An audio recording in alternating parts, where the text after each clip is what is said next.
अल्हम्दुलिल्लाहिल्लज़ी lump यलिद वलम यूलद वलम यकुल लहू कुफुवन अहद। अल्लाहुम्मा सल्लि व सल्लिम अला नबिय्यिना मुहम्मदिन सल्लल्लाहु अलैहि वसल्लम। अल्लाहुम्मा अन्फ़अना बिमा अल्लमतना व अल्लिमना मा यनफ़अुना व ज़िदना इल्मा। सुब्हानक ला इल्म लना इल्ला मा अल्लमतना इन्नक अंतल अलीमुल हकीम। क़ाल अल्लाहु तबारक व तआला फ़ी महकम तंज़ीलिही व हुवा अस्दक़ुल क़ाइलीन। क़द अफ़लहल मुअमिनून। व क़ाल फ़ी मक़ामिन आख़र या अय्युहल्लज़ीन आमनू आमिनू बिल्लाहि व रसूलिही। हम्दो सना दुरूद सलाम का बाद अज़ीज़ सामीन गिरामी, जीअं त असांजो सिलसिलो हली रहियो आहे ईमान जे शोबनि जे हवाले सां। हिन खां अॻु असां पहिरियों शोबो बयानु कयो शहादत अल्ला इलाहा इल्लल्लाह। उन खां पोइ जेको ईमान जो शोबो आहे उहो आहे इक़रारुम बि अन्न मुहम्मद रसूलुल्लाह सल्लल्लाहु अलैहि वसल्लम। यानी अल्लाह खे रब मञण खां पोइ, अल्लाह रब्बुल आलमीन खे अकेलो मञण खां पोइ, इस्लाम में दाख़िल थियण खां पोइ सभ खां पहिरीं शर्त इहा आहे त नबी अलैहिस्सलातु वस्सलाम खे रसूल मञणु। तॾहिं ई जॾहिं असां कलमो पढ़ंदा आहियूं त कलमे में अशहदु अल्ला इलाहा इल्लल्लाह व अशहदु अन्न मुहम्मद रसूलुल्लाह इहे अल्फाज़ चवणु ज़रूरी आहिनि। जेको शख़्स नबी अलैहिस्सलातु वस्सलाम खे रसूल नथो मञे उहो ईमान वारो नथो थी सघे।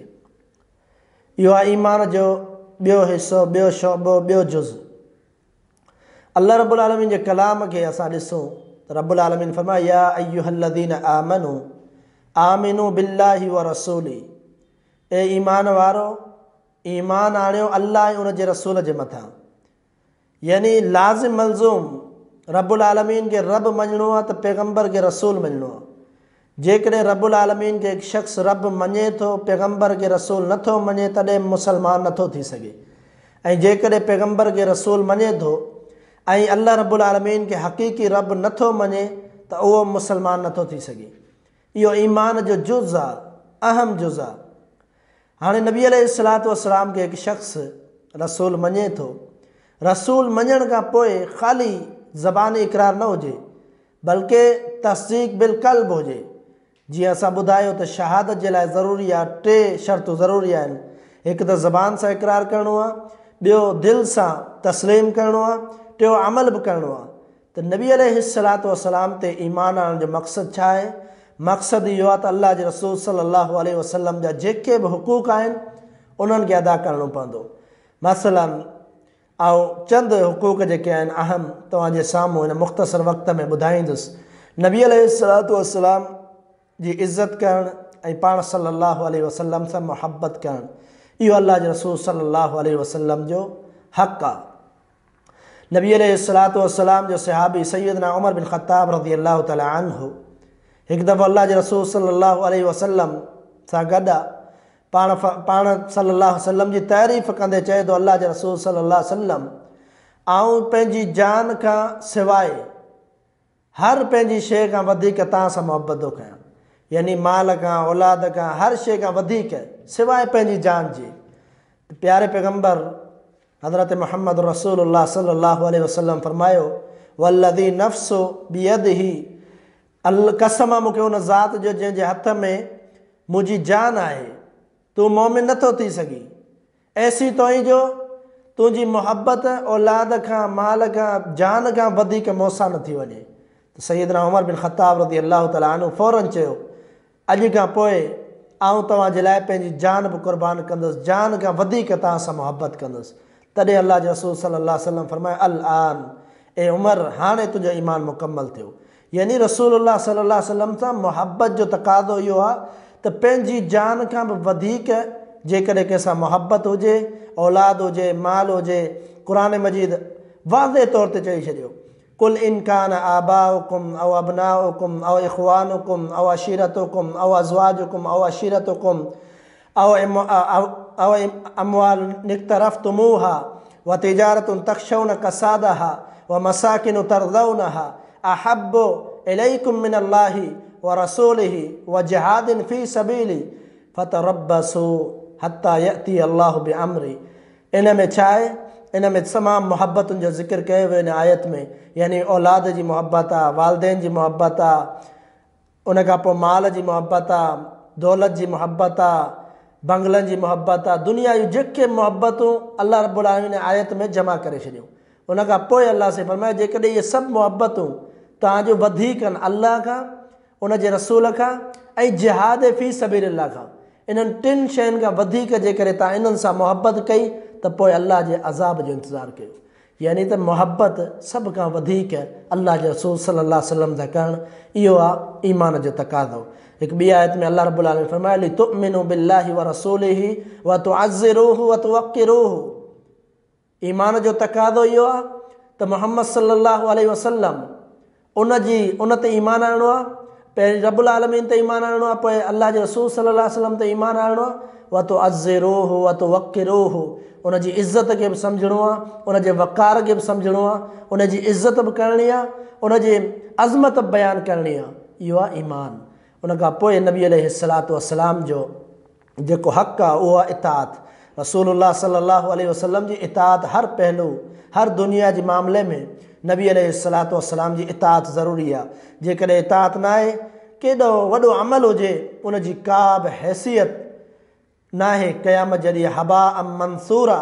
अल्लाह से फरमाए थो त के माण्हू अहिड़ा ईंदा क़यामत जॾहिं जिन जा अमाल हिकु तेज़ हवा वांगुरु उॾरी वेंदा, उन्हनि खे ख़बर ई कान हूंदी त हीउ छा थी वियो, अमल केॾांहुं विया, वॾा रजिस्टर हुननि जा भरियल हुआ, पर उहे क़बूलियत जे दर्जे ताईं न पहुता। इन जो मक़सदु छा आहे? हिकु ॿिए मक़ाम ते बि असां पढ़ंदा आहियूं हल अताका हदीसुल गाशिया वुजूह यौमइज़िन खाशिया आमिलतुन नासिबह तस्ला नारन हामिया तुस्क़ा मिन ऐनिन आनिया। अल्लाह से फरमायो त कुझु माण्हू उन्हनि जी ख़बर तव्हां ते न ॿुधी पहुती, जेके माण्हू वॾा अमल करे ईंदा, पर अमल उन्हनि खे को फ़ाइदो न ॾींदा, उन्हनि जूं पेशानियूं, उन्हनि जा मथा जेके आहिनि उहे थकिजी पिया हूंदा अमल करे करे, पर उन खां बावजूदु तस्ला नारन हामिया, उन्हनि खे जहन्नम में उछलायो वेंदो। छाजे करे? इन जे करे जो हिन जो अमल जेको आहे नबी अलैहिस्सलातु वस्सलाम जे तरीक़े जे मुताबिक़ कोन हुआ। या अय्युहल्लज़ीना आमनू अतीउल्लाह व अतीउर रसूल व ला तुब्तिलू अमालकुम व अंतुम ला तशऊरून। अल्लाह से फरमायो अल्लाह ऐं उन जे रसूल जी इत्तिबा कयो, फरमा बरदारी कयो, इताअत कयो। जेकॾहिं नथा कयो अमल बर्बाद थी वेंदा ऐं तव्हांखे ख़बर बि न पवंदी। इन तुतीउ तहतदू, जेकॾहिं नबी अलैहिस्सलातु वस्सलाम जी इत्तिबा कंदो त हिदायत याफ़्ता थींदो, जे न कंदो त हिदायत याफ़्ता कॾहिं बि नथा थी सघो, भले केॾा अमल सुठा हुजनि, भला हुजनि ज़ाहिरी तौर ते, पर जेसीं ताईं सुन्नत जे मुताबिक़ अमल न आहे त उनजी का बि अल्लाह वटि हैसियत न आहे।